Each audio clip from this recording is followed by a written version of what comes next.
What's up, guys? Dennis here for Extreme Outdoor Crafts. Maybe we should say outdoor crafts indoors. Right now it's well, we're moving into winter. It's a cold day out, and it is a very wet day out. We had snow early this morning. Of course, all the snow has melted now. It was just a quick little dusting as we move from those warmer days into the colder days. But I am working on a brand new experimental project with my new CNC machine. That is a 3018 Pro that I have, and I will share the information on that in either the comments or the description below. But this is my very first practice cut with this, and this one is done in an acrylic or a polycarbonate. This is actually a polycarbonate sheet that I've done. So stay tuned. This is going to be a cut in progress because unfortunately I was just experimenting, wasn't thinking about it. It was turning out pretty good, so I grabbed my camera and started recording once it started doing pretty good, and got a few little shots there. So we're just gonna have a little bit of music going in the background just to show it working, and some still shots of the final project. Now I will say this, well, I'll touch back at the end of this. So here we go.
Alright, it's not perfect.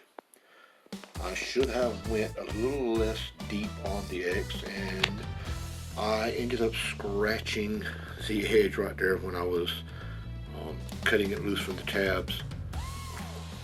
But this was a first practice piece, and the reason it's an X logo, my son has the Cody's Extreme Scene TV, so this is just kind of an X logo that I did for him, just as a practice.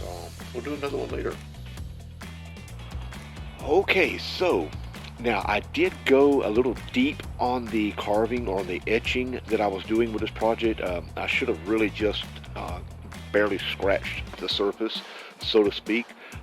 This polycarbonate sheet was about 2.3 millimeters thick, or just under an inch thick, or excuse me, just under probably a quarter of an inch thick.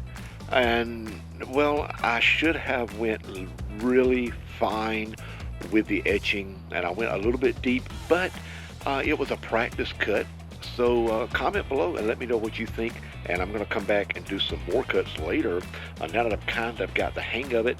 And yeah, we'll see how some of those projects turn out.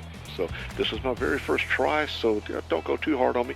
Give this video a thumbs up. Be sure to subscribe and share this video. And if you have any questions on the machine that I used, feel free to comment below. Until next time, keep it extreme.